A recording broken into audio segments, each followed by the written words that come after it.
mensagem do livro Palavras de Vida Eterna, de número 28. Na conquista da liberdade. Porque vós, irmãos, fostes chamados à liberdade. Porém, não useis da liberdade para dar ocasião à carne.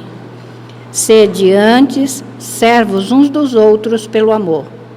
Paulo, aos Gálatas, capítulo 5, versículo 13. A mente humana, antes do contato com o Cristo, o divino libertador, padecia milenárias algemas de servidão. Era o cativeiro da violência, convertendo o mundo em arena de senhores e escravos. Era o grilhão implacável do ódio, garantindo impunidade aos crimes de raça. Era a treva da ignorância aprisionando a inteligência nas teias do vício dourado. Era a obsessão da guerra permanente, encarcerando os povos em torrentes de sangue e lama. Cristo veio, porém, e conquistando a libertação espiritual do mundo, a preço de sacrifício, descerra novos horizontes à humanidade. Da manjedoura à cruz, movimenta-se o amigo divino, reintegrando o homem na posse da simplicidade, do equilíbrio, da esperança, da alegria e da vida eterna, que constituem fatores essenciais da justa libertação do espírito. Devemos, pois, ao Senhor a felicidade de nossa gradativa independência para a imortalidade.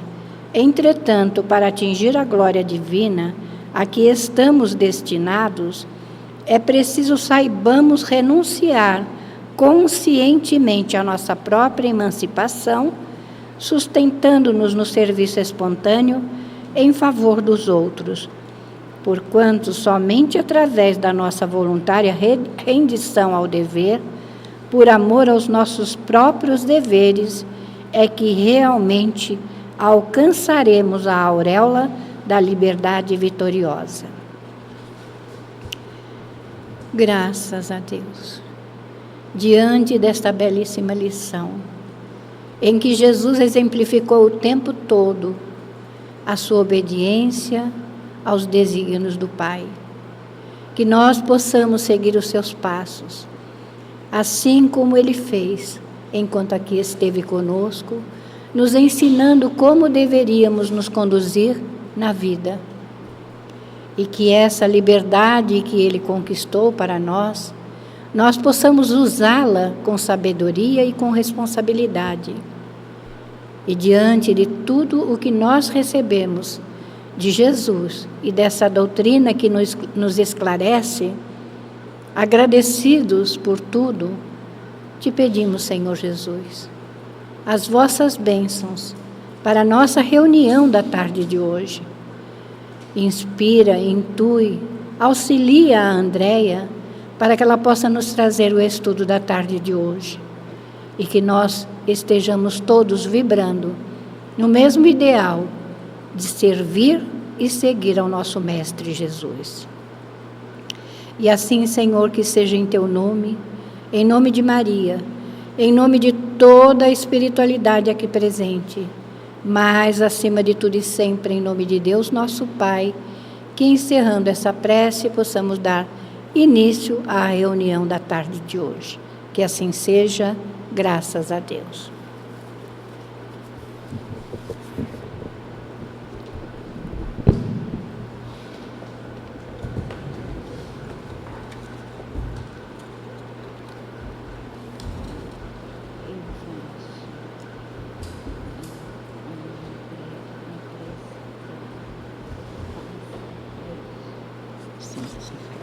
Faz a leitura, faz a prece por passe, direcionando os médios por passe, e depois você faz o comentário.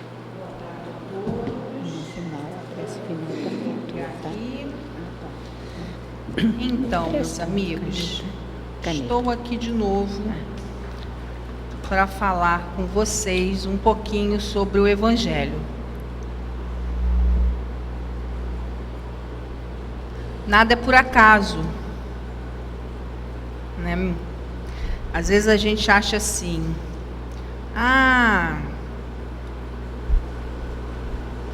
mas não era para eu estar aqui. Engraçado, né?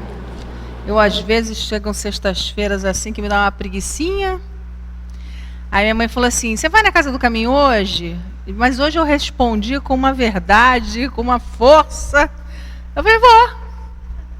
Então, realmente, eu sabia que aqui eu tinha que estar hoje. Né? Não estava preparada para essa tarefa. Mas eu tinha certeza que hoje era dia de eu estar aqui. Por outros motivos, claro, que eu tinha certeza que eu tinha que estar aqui. Mas não contava que eu ia fazer a palestra hoje. Mas não tem problema não, né? A gente tem que estar preparado para qualquer coisa que apareça na vida da gente. Às vezes não 100%, mas não interessa.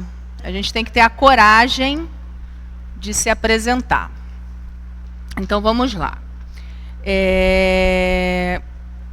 O tema é a caridade. E semana passada a gente falou da caridade, sob uma outra ótica. Porque na semana passada a gente falou, fora da igreja não há salvação e fora da verdade não há salvação.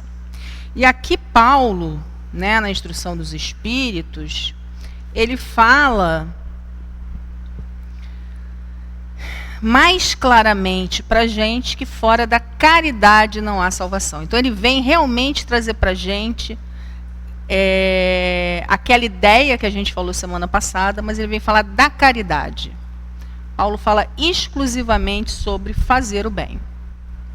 Então ele começa assim: meus filhos, na afirmativa, fora da caridade não há salvação, encerra-se os destinos do homem, na terra e no céu. Então é o nosso destino, tanto aqui, quanto o nosso destino quando a gente partir daqui. No céu, porque era a ideia que a gente tinha, né? De quando nós desencarnávamos, de quando nós morríamos, para onde nós iríamos. E muitas vezes a gente se pergunta, são as perguntas de qualquer um, independente da prática que a gente tem aqui quando encarnado. Se somos católicos, protestantes, se não temos religião, se não acreditamos em Deus, nós temos uma destinação, independente da fé ou não fé que nós nos proclamamos, né? E nós muitas vezes até dedicamos aqui durante a nossa vida. Então, fazer a caridade é o que vai nos conduzir tanto na vida, na terra, como quando nós partirmos. E basta a gente fazer o curso do Céu e Inferno, ou a gente ler o Céu e Inferno. Quem quiser fazer o curso do Céu e Inferno, já começou com a nossa Fafá, semana passada, às 2h, e vai ser muito bem-vindo. E lá a gente vai ver qual foi a destinação de muitos espíritos, conforme eles vivenciaram essa prática no bem durante a sua encarnação. Então não tem aquilo, né? Eu vivi assim, eu vivi assado, minha mãe me ajudou, meu pai me ajudou, eu tinha lá um amiguinho que me botou. Não. Essa destinação, ela depende de mim. Aquilo que eu fiz em prol do outro. Tanto que está lá no Livro dos Espíritos, né? Que eu tenho uma parte que me cabe na obra da criação. Que parte será essa que me cabe na obra da criação? Que parte será essa que me cabe na obra da criação? Então está dizendo para a gente que tem algo que eu devo fazer dentro da obra do Pai. Que a obra do Pai não foi só Ele que fez, que não é só Ele que mexe, faz e acontece. Eu também tenho um papel dentro dessa obra. Eu também sou partícipe nela. Então, por exemplo, acontece alguma coisa lá na vida da Estrela, que eu esqueci o nome inicial dela, da Neide. Ai, gente, a idade é uma coisa. Acontece alguma coisa lá na vida da Neide Estrela, Não é porque eu sou intrometida, não. É claro que tem coisas que não me cabem, mas ela leva um tombo. Você não vai levar não, tá, Neide? É só um exemplinho. Ah, não tem nada a ver, o tombo foi dela. Não, eu posso ir lá auxiliar sim. Eu posso ser solidária, né? Porque solidariedade, piedade, como a gente falou semana passada, tem algo a ver com esses caminhos que vão tocando o meu coração para eu entender o que é caridade. Porque muitas vezes a gente fica imaginando que fazer caridade tem que ser algo grandioso, né? E o Evangelho, ele fala para a gente de uma forma muito simples o que é fazer caridade. Aquela lição da mãe que sobe na sua carruagem e que ela toma todo o cuidado, né, ao ir nas famílias mais simples. Ela é uma pessoa de muita posse, mas ela, ao ir nos lugares mais singelos, o primeiro cuidado que ela toma, qual é? De se vestir. Ela não precisa se vestir com uma roupa rasgada, não, porque isso também não é o certo, mas ela se veste de uma forma singela, para não agredir aqueles com os quais ela vai ali auxiliar. E aí a menininha, a filha dela, fica toda encantadinha, né? Poxa, tão legal isso que a minha mãe está fazendo, também quero dar o que a minha mãe está dando. A mãe dela dá a primeira lição para ela. Quando você fizer algo seu, que saia das suas mãos, que saia do seu coração, do seu sentimento, é você que está fazendo. E aí a caridade é sua. E aí no Evangelho também diz assim, não é só o rico que pode dar, não é só o sadio que pode dar. E aí a gente vê, quando a gente vai estudando doutrina espírita, quando a gente está no convívio, ou quando a gente está olhando a vida com os olhos mais abertos, né? Tinha uma história que contaram num encontro desses, que eu não lembro qual foi, de uma pessoa que estava muito doente, ela era uma trabalhadora, só que as possibilidades dela já não eram mais de estar frequentes dentro de uma casa espírita. Então ela não podia mais estar no trabalho da casa espírita. Não me lembro se ela era do Leon Denis, mas o responsável pela casa espírita falou assim, por que você não faz algo, né, que esteja ao seu alcance? E aí ela teve uma ideia, então eu vou começar a ligar para as pessoas, porque pegar o telefone, ela não podia caminhar, ela não podia se mexer, porque ela era do Leon Denis, sim, agora que eu lembrei, era um câncer nos ossos que ela tinha. Então ela não podia mais se movimentar, se locomover, porque ela tinha muita dor. Então, enquanto ela podia, ela ia para o centro. Quando ela ficou incapacitada de ir para o centro, ela teve a ideia de fazer a arrecadação de leite ninho. Então, ela ligava para todo mundo e fazia essa campanha, e ela foi arrecadando.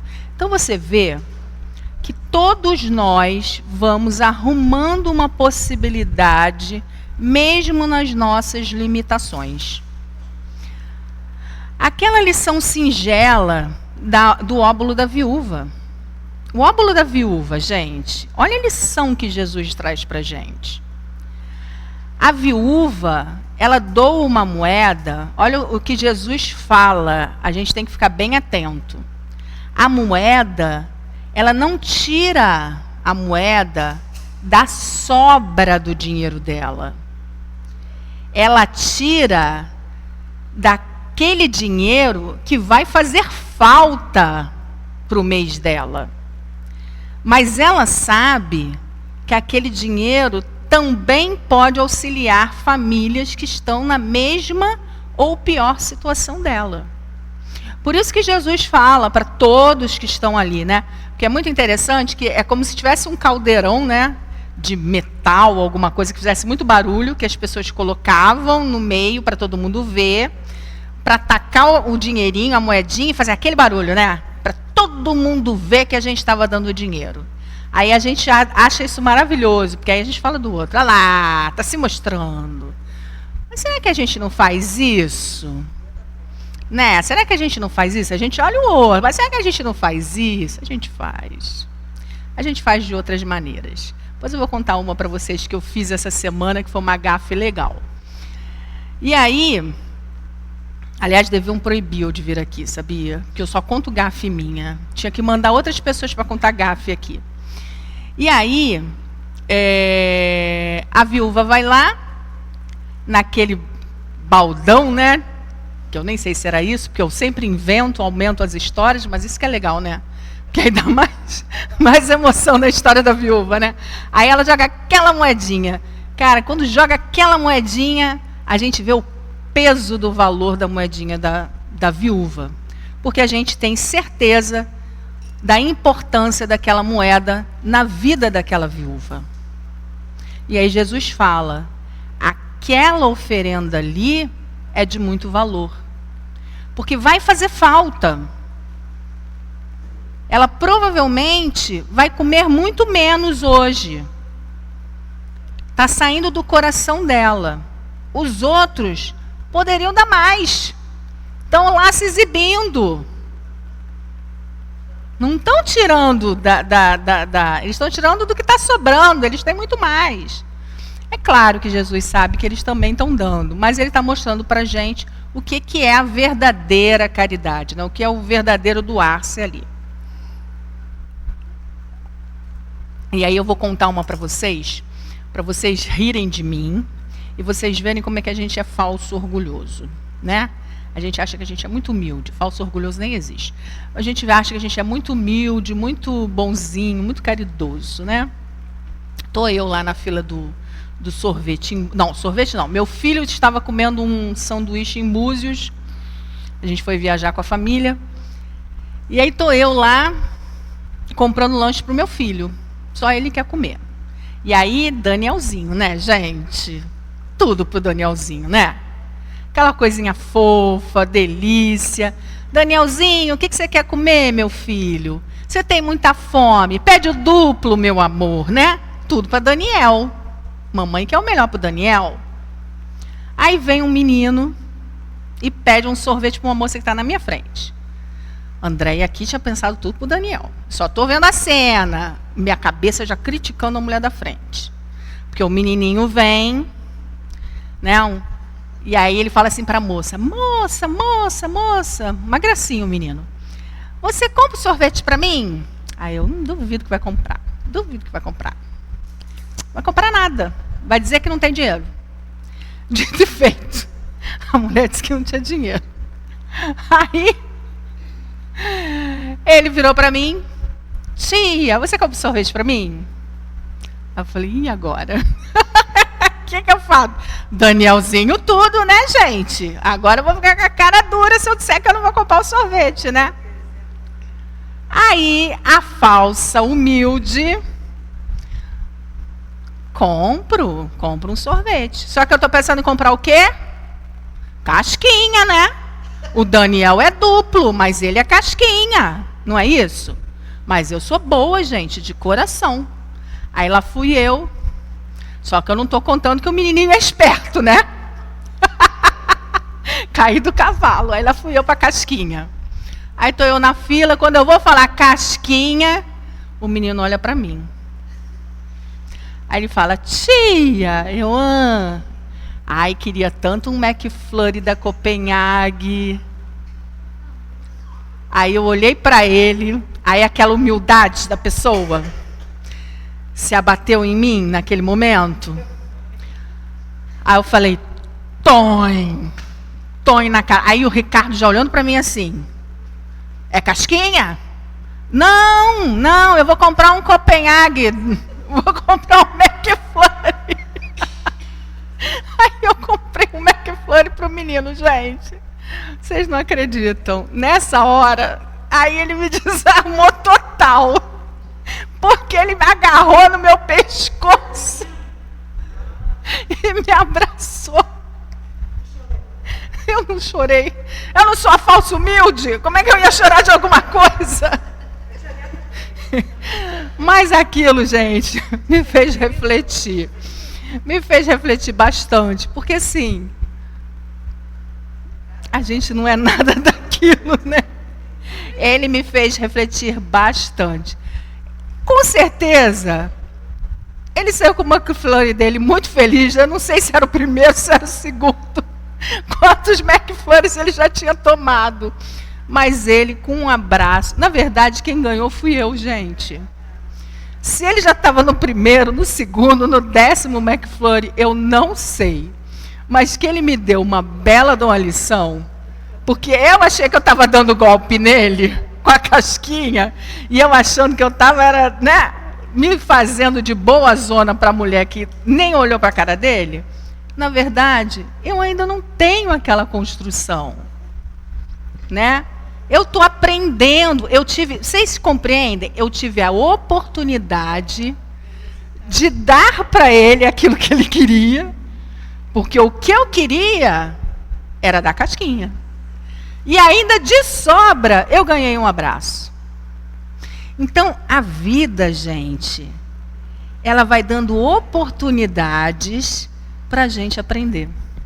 Se nós estivermos dispostos de desnudar essas bobeiras que a gente tem e olhar para a gente e falar assim, ó, desce do pedestal, amor.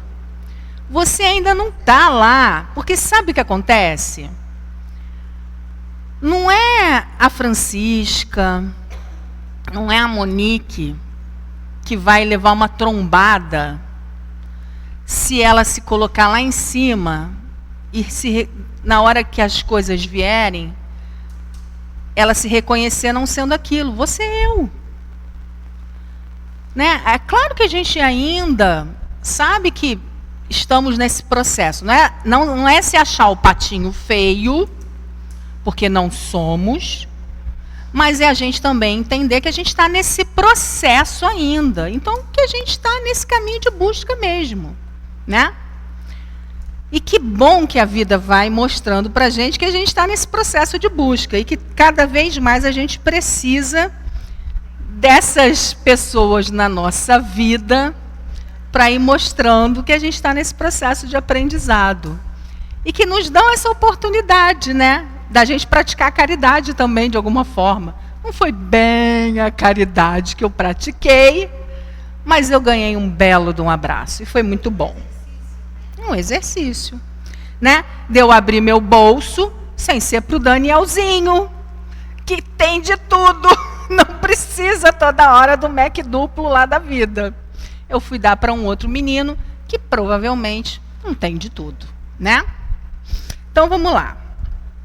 Aí ele diz assim: essa divisa é a luz celeste, a coluna luminosa que guia o homem no deserto da vida para conduzi-lo à terra da promissão. O que era essa terra da promissão que fala aqui no Evangelho? Nada mais é óbvio que não é a terra da promissão que a gente vai ser conduzido. Mas para aqueles homens daquele tempo, essa terra da promissão era a terra de Canaã, a terra que os judeus tanto imaginavam. Mas não é isso que Jesus realmente estava prometendo que nós iríamos ter, né?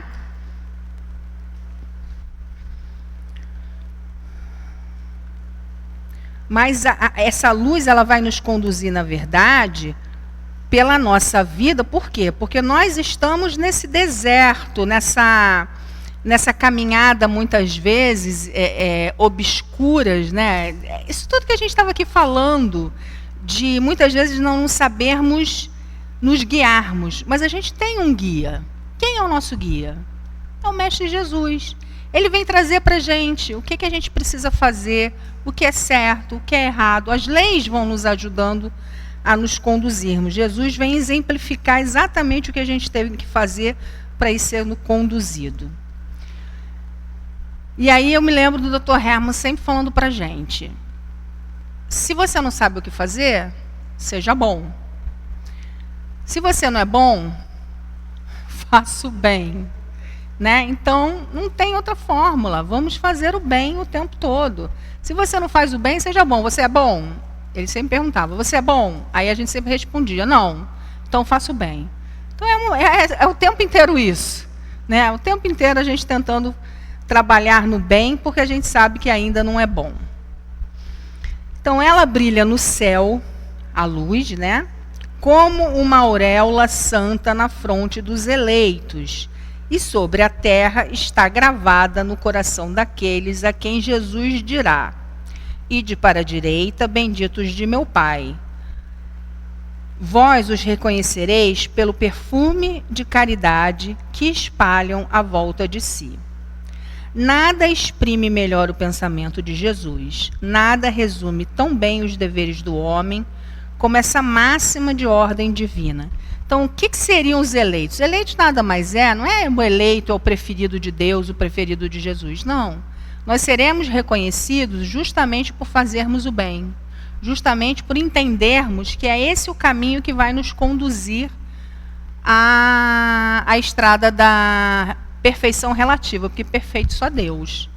Então, é essa maneira que nós evoluímos moralmente. E é só dessa maneira que nós caminhamos, né? É aquilo que a gente fala, não existe janelinha, não existe... como é que a gente falava?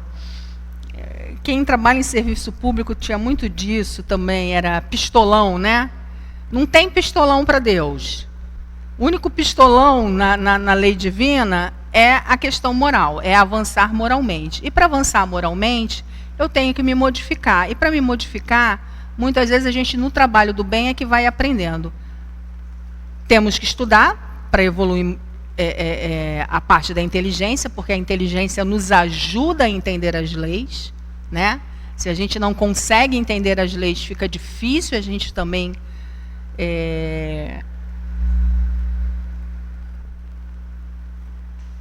entender toda essa dinâmica e trabalhar muito no bem. E aí ele fala do espiritismo. Ele fala assim: o espiritismo não poderia provar melhor a sua origem do que apresentando-a como regra, porque ela é o reflexo do mais puro cristianismo. Com tal guia, o homem não se perderá jamais. Quer dizer, o espiritismo, na verdade, ele vem a seu tempo explicar aquilo que Jesus, né, quando a gente estuda lá o primeiro capítulo do Evangelho, que a gente estuda lá as 3 revelações, a gente vê Moisés, primeiramente, depois a gente vê o Cristo e depois a gente vê o Espiritismo. E o Espiritismo, ele vem como a 3ª revelação a seu tempo, né, com os avanços da ciência, poder revelar para a gente aquilo que Cristo, a seu tempo, não pôde revelar. Porque Cristo trouxe muitas coisas. Vocês lembram das passagens que a gente tem no Evangelho, ou muitos livros que a gente lê, quando Cristo está com os com os apóstolos, e que eles, às vezes, muitas vezes, não entendem o que Jesus falou? Os apóstolos. E a população que acompanhava Jesus? Mesmo Jesus falando em parábolas. Será que todos nós, com aquelas parábolas bem simples que muitas vezes a gente pega, será que a gente entende ao pé da letra tudo que Jesus trouxe naqueles ensinos que a gente diz que Jesus trouxe de uma forma singela? Vocês já viram quantas pessoas tentam explicar aquelas parábolas para a gente? Vocês já viram quantos estudiosos tentam trazer para a gente aqueles ensinamentos? O que falta para a gente ali? Conhecimento técnico? O que falta para a gente é o tempo de maturação do espírito. E dessa maturidade moral do espírito. Eu e Kilsen, nós fomos criadas, cada uma num tempo. O nosso espírito. E nós temos experiências como espíritos diferentes. Então, como construção de vivências nossas espirituais, nós podemos receber a mesma informação e entendermos de forma completamente diferente. Isso tudo vai depender de uma série de coisas. Agora, nós aqui imaginamos, né, que eu e Kilsen tenhamos mais ou menos o mesmo grau de moralidade. Agora, vocês imaginem se eu estivesse com uma pessoa num grau de moralidade muito elevado ou muito aquém do meu. O muito elevado, né? Vamos pensar aqui, um Bezerra de Menezes. Tem coisas que ele falava e que muitas vezes a gente não entende. O próprio Dr. Hermann. Quantas coisas Dr. Hermann fala pra gente e a gente sai da sala e pergunta assim: você entendeu o que o Dr. Hermann falou? Ou, eu não entendi, eu já nem lembro mais o que o Dr. Hermann falou. A gente parece que fica meio que aéreo, às vezes mergulhados na ambiência do espírito, às vezes porque não tem entendimento mesmo para aquelas palavras. Às vezes porque está tão perturbado mentalmente naquele momento que não consegue alcançar o pensamento do espírito. E às vezes pela condição moral.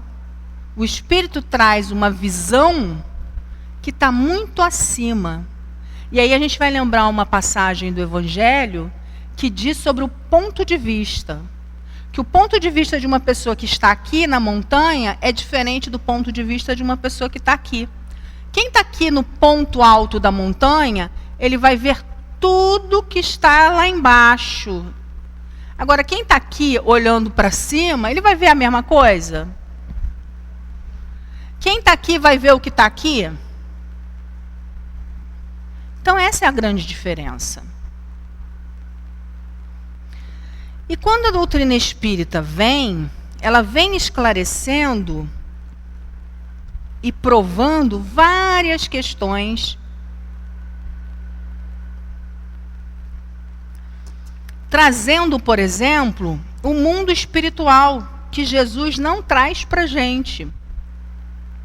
Ele traz que vai, né, Jesus traz que vai preparar o mundo para nós. Mas ele não traz o mundo espiritual para a gente da maneira como depois a doutrina vai trazer. Por todas essas questões aí e outras que a gente pode estudar mais na frente. O Espiritismo vem falar da caridade de uma forma mais ampla. Jesus já falava de fazer o bem também, mas o Espiritismo abre isso trazendo como a parte da salvação.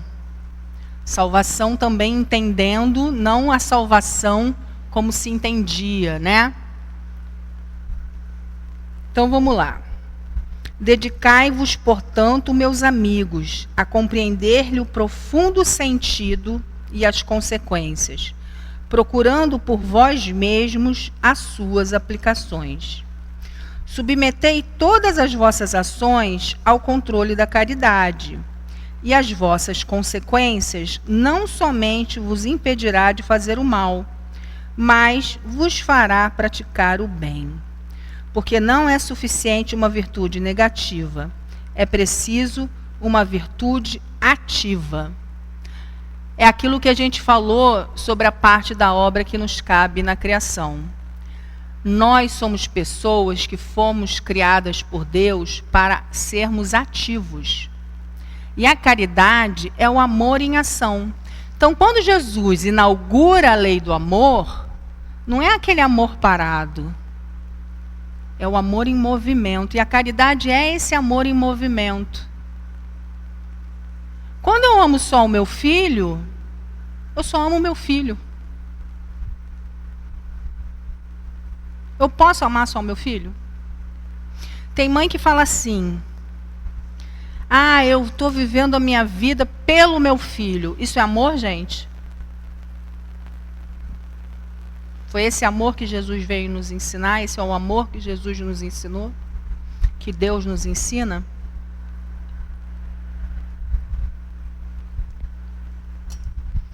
O amor que Deus nos ensina é amar a Deus sobre todas as coisas.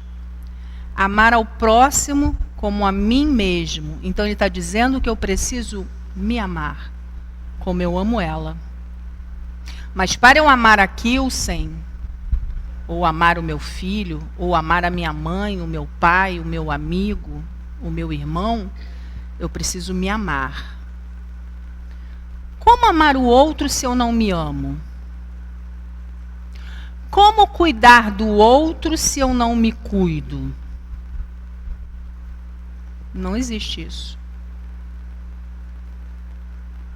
Não existe isso.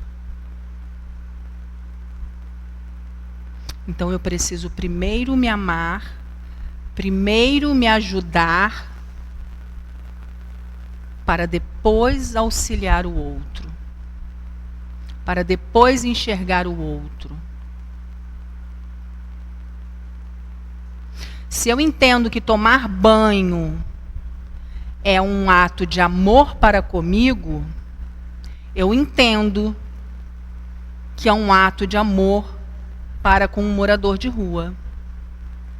Porque senão eu passo na rua e ver aquele ser humano sem banho não me diz nada. Não toca o meu coração. Eu começo com aquele discurso que muitos desenvolvem, que é uma escolha dele. Ah, mas o governo não faz nada.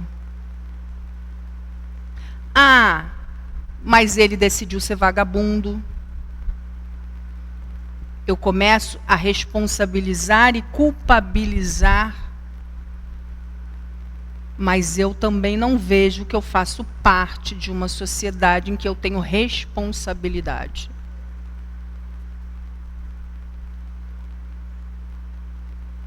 Então eu primeiro me amo para depois amar o outro. E a doutrina espírita diz que esse amor tem que estar girando o tempo todo, ativo. Só que é fácil, gente. Sabe por que não é fácil? Justamente porque a gente não se ama. A gente não se ama, a gente é teimoso, né? A gente tem várias cascas, várias feridas. Lembra que a gente falou sobre sermos espíritos milenares? Espíritos que muitas vezes também trouxemos... o próprio céu e inferno vai mostrar lá. Espíritos que foram queimados na fogueira. Espíritos que foram torturados. Como é que eles vão voltar? Eles vão se permitir ser amados? Eles vão se permitir ser cuidados? E a gente quer lá na força, né? Não é assim. Então, a gente... a mudança não é algo fácil. E é muito interessante, porque o Dr. Herman trouxe uma coisa agora há pouco tempo, que ele estava trazendo para a gente assim, que nós na pandemia, estávamos, antes da pandemia, enfurnados dentro da casa espírita, com muitas dificuldades, mas enfurnados na casa espírita, trabalhando, estudando, tomando passe, com todas as nossas dificuldades, mas estávamos aqui. E isso nos mantinha num certo equilíbrio, sustentados. De repente veio a pandemia, e todos com a ilusão de que estávamos bem. A pandemia veio e nós retornamos rapidamente para os nossos lares.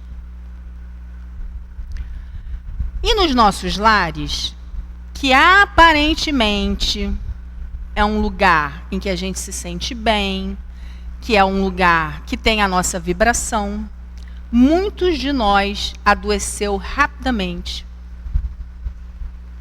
Tivemos os nossos conflitos, as nossas guerras, e ficamos muito tempo lá, sem essa ambiência. E aí ele falou assim: agora, filha, vocês estão retornando.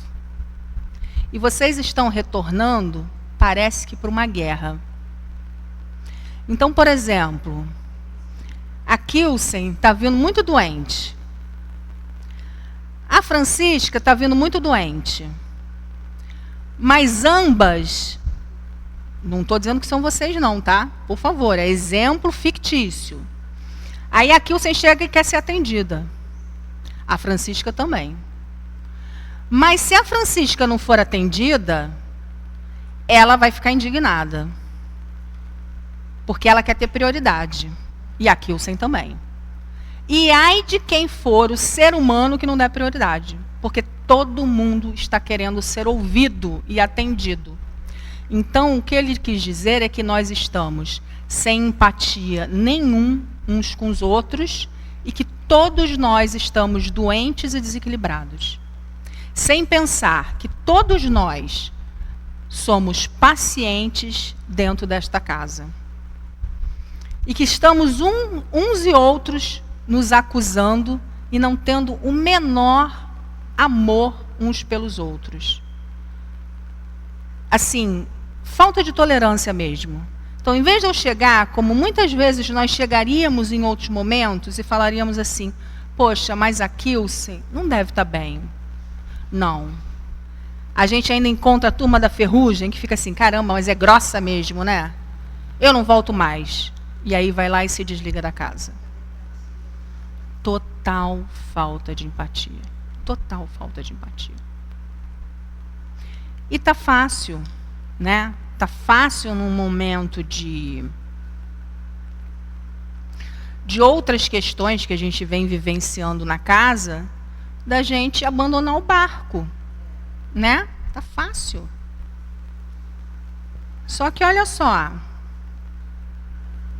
o que é caridade? Amor em ação.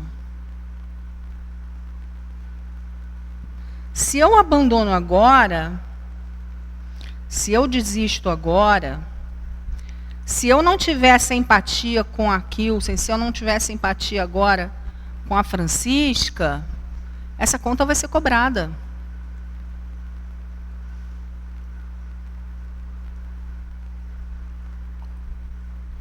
E eu acho que tem uma coisa que a gente esquece muito. Nós somos sempre muito gratos na hora da bonança. Na hora que está tudo bem, a gente vai lá: ah, mas doutor Herman, muito obrigado, doutor Herman, obrigado, amigos espirituais. Mas é agora, no momento da crise, que a gente mostra fidelidade. Que a gente mostra que realmente a gente está aqui.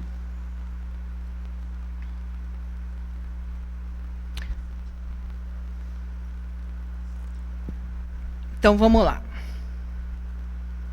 Submetei todas as vossas ações ao controle da caridade e à vossa consciência. Não somente vos impedirá de fazer o mal, mas vos fará praticar o bem.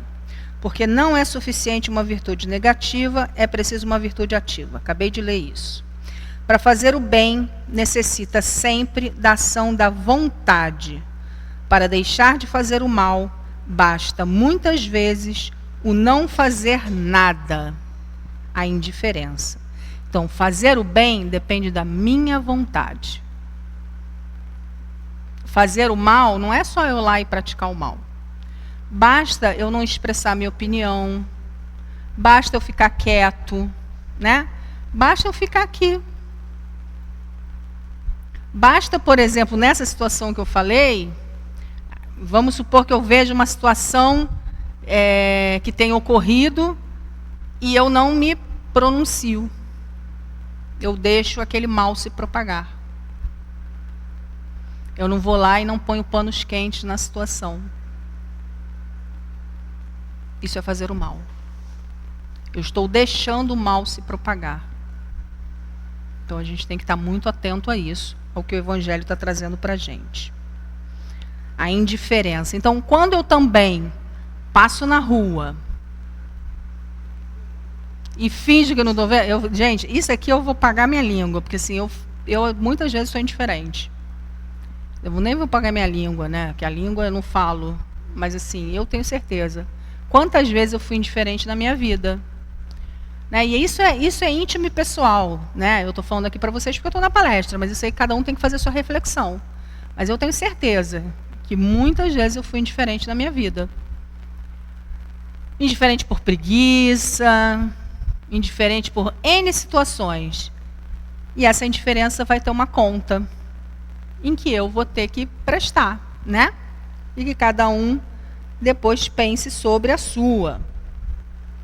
Meus amigos, agradecei a Deus que permitiu pudesseis desfrutar da luz do Espiritismo.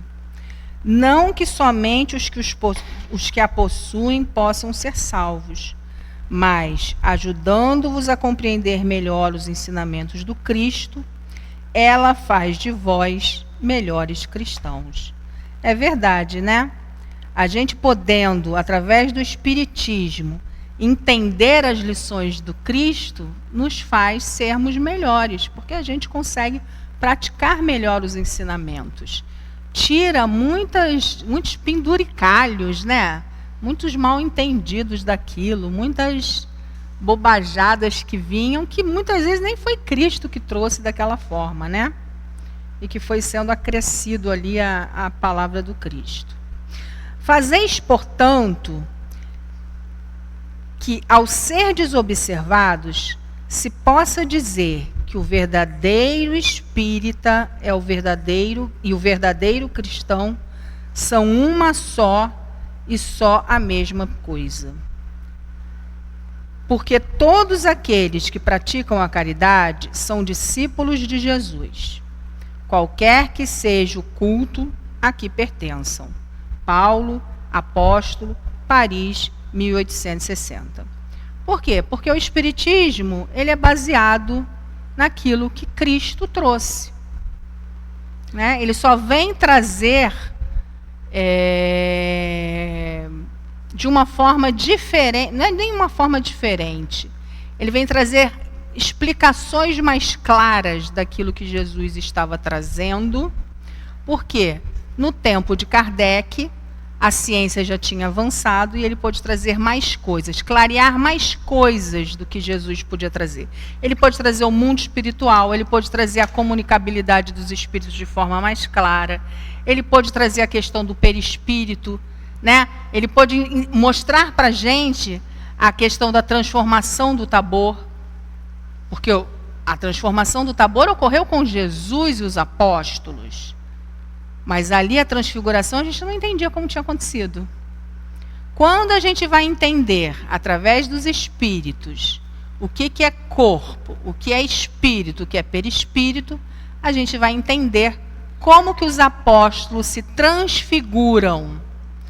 Como é que os apóstolos, como é que Pedro vai se parecer fisicamente com Moisés? Eu não sei se ele se parecia com Moisés ou com Abraão, eu não sei quem que ele recebeu naquele momento. Com quem que ele se transfigurou. E eu não me lembro quem foi o outro apóstolo. Mas um se transfigura em Moisés, o outro se transfigura em Abraão. Esse fenômeno ele ocorre. Ele é um fenômeno mediúnico. Jesus ali, com toda a sua mediunidade, né? E 2 médiuns de efeito físico. A aparência deles muda. Por quê? Nós temos 2 médiuns encarnados que tem fluido de efeito físico suficiente para mudar a sua fisionomia.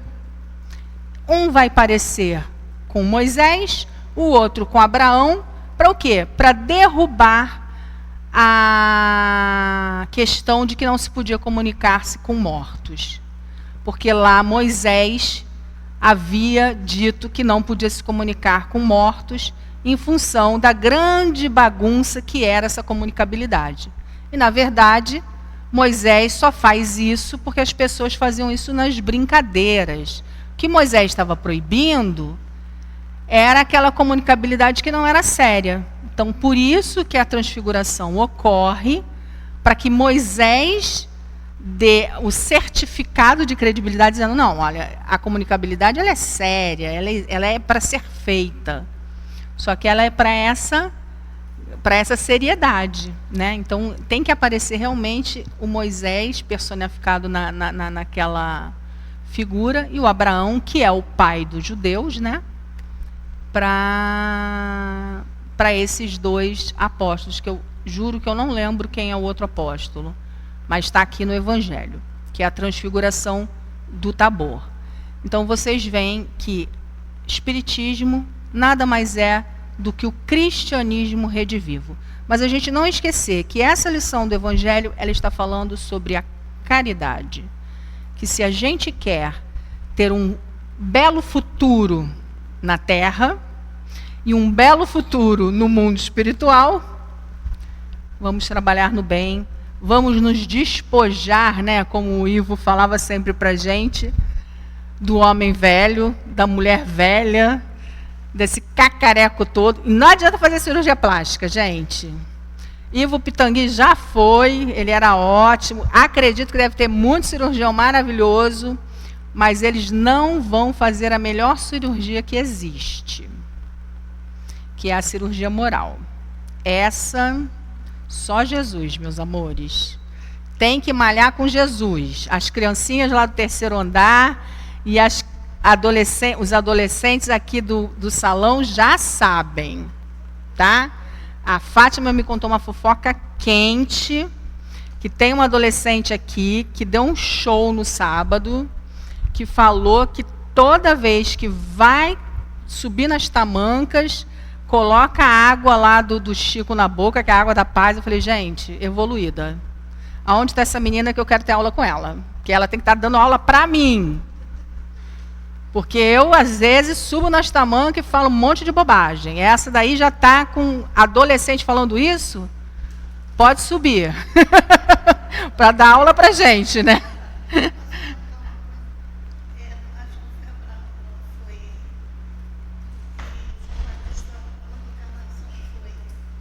João Batista foi Isaías. Elias. Eu já estou mudando para Isaías. Elias, também tem a passagem do João Batista e Elias, sim.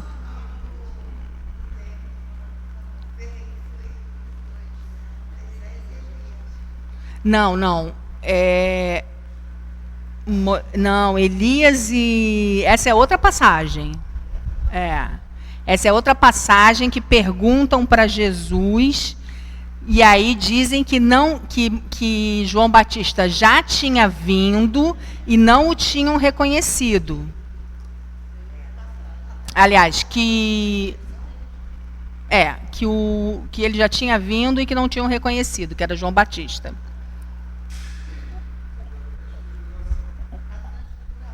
Foi na transfiguração também? Então era... Não, mas não era o Elias, era o Elias? Eu troquei, então...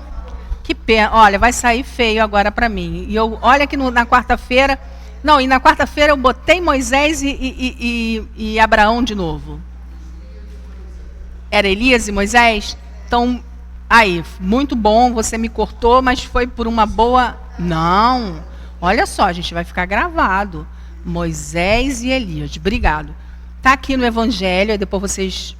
Ela tem razão, eu que errei aqui mesmo. Então, na transfiguração do Tabor, eu falei errado, tá, gente? É Moisés e Elias, que ela está me corrigindo aqui. E eu trouxe bem erradinho para vocês, tá? Mas Moisés é por esse motivo que eu trouxe. O outro espírito é que eu trouxe todo errado para vocês. E o Elias tem a ver realmente com o João Batista, tá bom? Gente, é isso. Só tenho a agradecer vocês pela oportunidade. por vocês terem tido a boa vontade de me escutar nessa tarde, tá bom? Que a gente consiga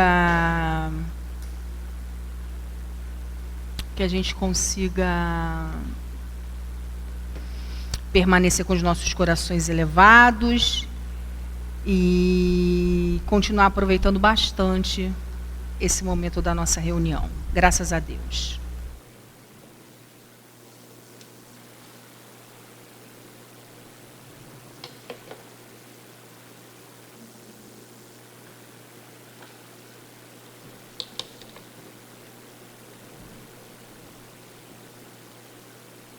Vamos à leitura do Fonte Viva, do livro Fonte Viva.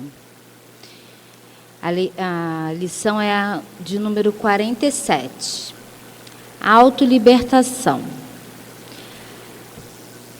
Nada trouxemos para este mundo e manifesto é que nada podemos levar dele, disse Paulo, a primeira carta a Timóteo.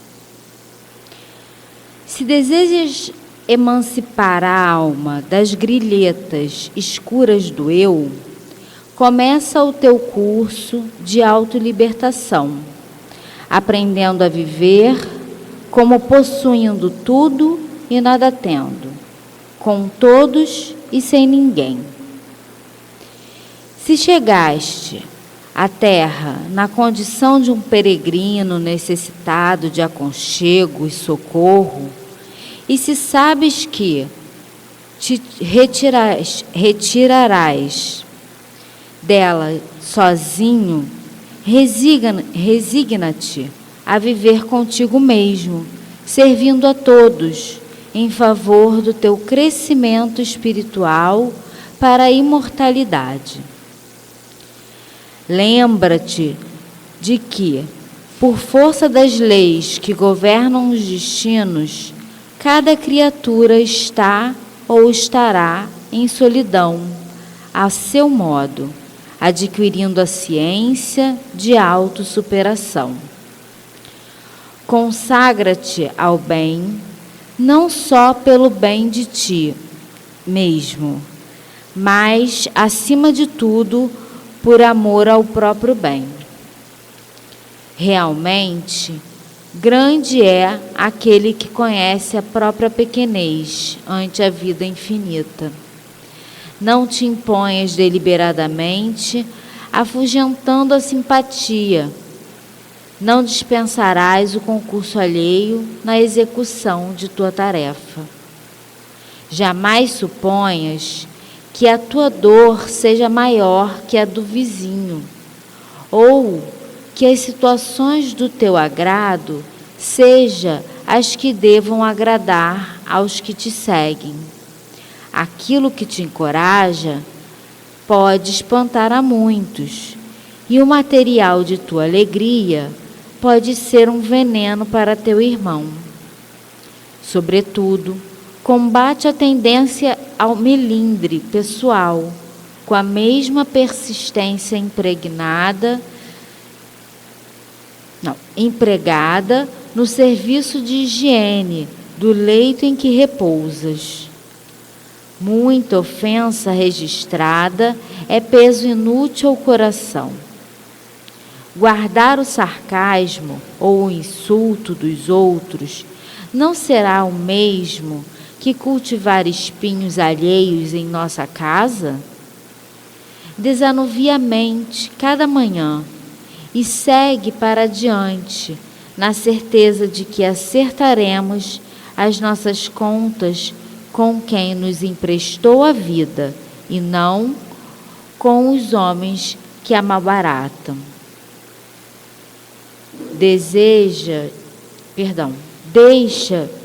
que a realidade te auxilie a visão e encontrarás a divina felicidade do anjo anônimo, que se confunde na glória do bem comum. Aprende a ser só, para seres mais livres no desempenho do dever que te une a todos.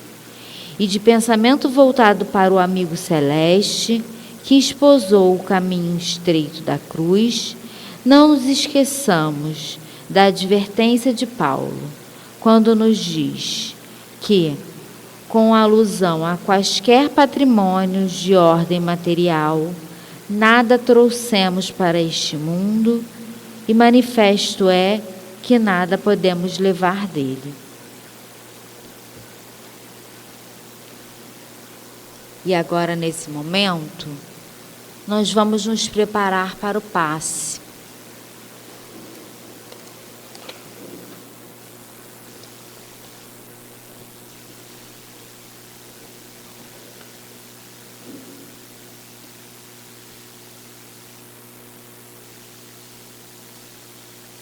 Deus nosso Pai, Jesus nosso divino médico, queridos amigos espirituais, rogamos as vossas bênçãos de amor, de paz, de equilíbrio e de cura para todos nós que aqui estamos. Que os bons amigos espirituais encontrem em nós as disposições para o bem. Que seja em teu nome, em nome dos bons espíritos e, acima de tudo, em nome de Deus, que possamos iniciar o passe. Graças a Deus. Autolibertação. Palavra que devemos trabalhar mais em nossa mente. Nós, como aprendizes da doutrina espírita, sabemos que ainda temos um longo caminho pela frente para as lições do Cristo. Mudar muita coisa em nós. Precisamos principalmente nos livrar do egoísmo que há em nós, pois, como nos disse a lição, nada temos de nosso. Nossa casa, nossos filhos, nossos pais, nossa posição social, nossos bens materiais. Nada disso é nosso. Quando morrermos, nada disso será mais nosso. Seguiremos sozinhos, assim como chegamos. Cada um de nós estaremos sozinhos na vida quando se diz respeito ao melhoramento do eu também. Todos nós levaremos conosco tudo aquilo que conseguirmos superar e se libertar. Por isso, a palavra autolibertação. E nessa jornada, o bem é o caminho. A caridade é o nosso dever. Façamos todo o bem possível, todo o bem que aprendemos na teoria, e que possamos colocar em prática, pois fora da caridade não há salvação, como foi dito hoje na palestra. Na lição que estamos estudando, Emmanuel nos diz para fazer o bem, por amor ao próprio bem, pois somos infinitamente pequenos diante do que é a vida espiritual. Os nossos melindres devemos nos livrar de todas as suas formas. E mais, não adianta ficar sozinho para que não tenhamos amigos, pois sempre iremos precisar de alguém, até para fazer a caridade. Ninguém é melhor ou maior que ninguém. Nossas dores não são maiores que a do vizinho. Paulo nos disse, pois todos, no dia de hoje, sofrem uma carga pesada que diz respeito à sua própria vida, à sua jornada. Não está fácil para ninguém. Limpe seu coração das mágoas, pois serve como lixo podre para pesar em seu coração. E ninguém deve carregar lixo por aí. Segue todos os dias de coração limpo, para que cada dia seja abençoado pelo perdão, pois é a Deus que iremos prestar contas, e sempre terá o auxílio celeste, pois é perdoando que será perdoado. Jesus é nosso mestre, e com ele devemos aprender as lições de amar a Deus, ao próximo como devemos amar e cuidar de si mesmo. Graças a Deus.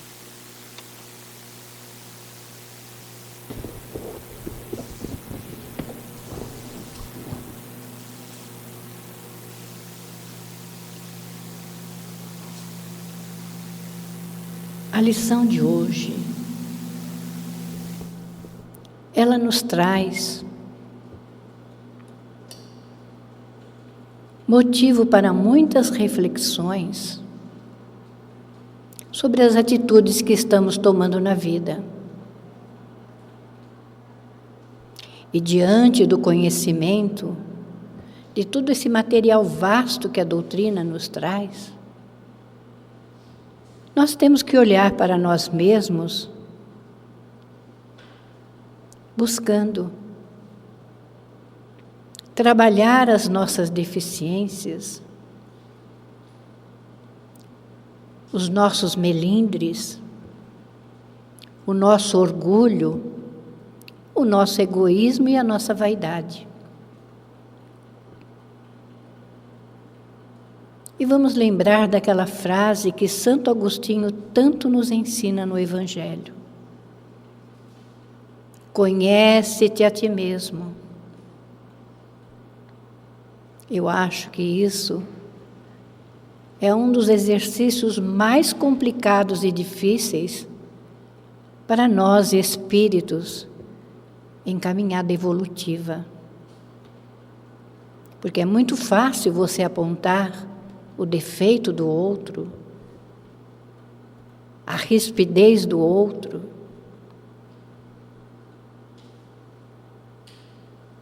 Mas nós temos que trabalhar em nós a caridade. E nos posicionarmos no lugar do outro e perguntarmos a nós mesmos como estaríamos nos comportando em determinadas situações. Porque é muito fácil apontar o dedo para o outro. E como a gente costuma dizer, o difícil é ser o outro. O complicado é passar por aquilo que o outro está passando. Porque todos nós estamos na Terra para expiar e expurgar as nossas deficiências. Aquilo que trazemos de um passado ainda tão presente na nossa existência. E vamos avaliar os nossos gestos, os nossos pensamentos,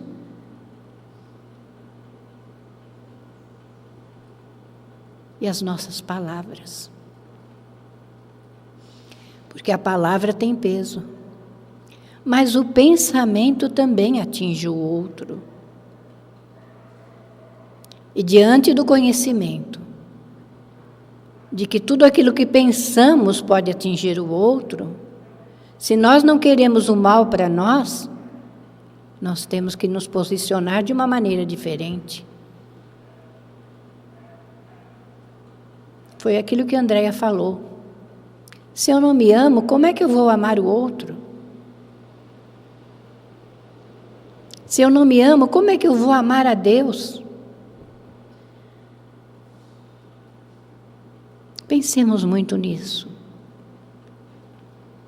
E vamos reformando as nossas atitudes, os nossos conceitos, os nossos pontos de vista equivocados. E vamos procurar contagiar aqueles que estão ao nosso lado. Ensinando, sim, a caridade. A caridade de se colocar no lugar do outro. A caridade de fazer o bem que for necessário. E vamos nos amar como irmãos que somos. Porque o Cristo aqui esteve e exemplificou tão bem todas essas lições. E vamos falar. E ainda continuamos batendo cabeça e não fazendo aquilo que Ele nos ensinou. Vamos tomar uma atitude conosco mesmo. Porque ninguém vai responder por mim. a não ser eu mesmo. E se eu não tomar consciência da minha responsabilidade, diante do conhecimento que eu estou adquirindo, e fazer todo o bem que eu necessito, aí a gente lembra dos espíritos que só lamentarão a nossa queda.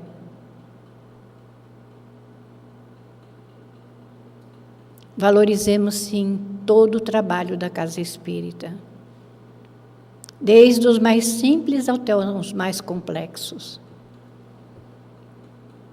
Porque, como disse a Kilsen, não há trabalhos melhores nem maiores.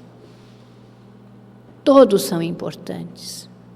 Desde servirmos um copo d'água ao nosso irmão, desde recebê-lo quando ele chega à Casa Espírita, e de todo o tempo em que ele aqui estiver, e precisar de uma palavra, de um conselho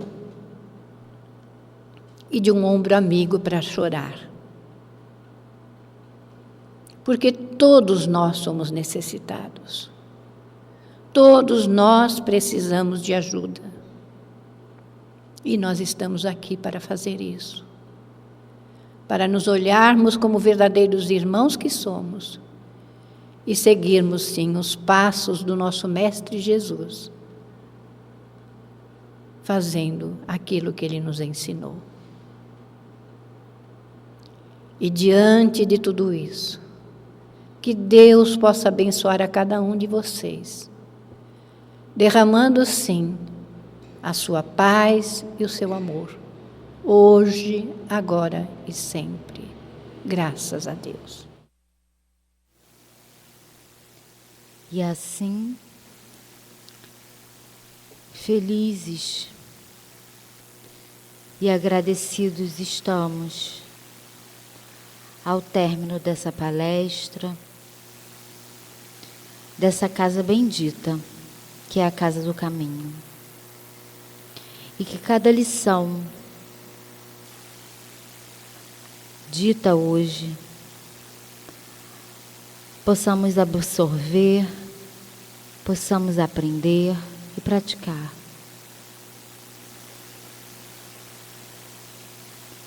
Que os amigos espirituais, que Dr. Hermann, possam nos acompanhar até em casa e que Jesus e Deus, acima de tudo, possa nos abençoar. Que seja em seu nome. Pedimos a permissão para encerrarmos de nossa parte a palestra e a prece do dia de hoje. Que assim seja, graças a Deus.